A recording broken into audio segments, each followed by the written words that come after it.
E aquele momento que você vai acertar os caras por trás e as bebês acabam bem na hora. Tudo que você pode fazer é sair correndo.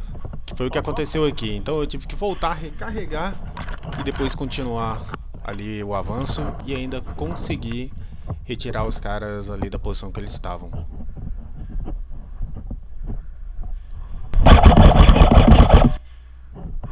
É isso. Deixa o like e se inscreve no canal para fortalecer.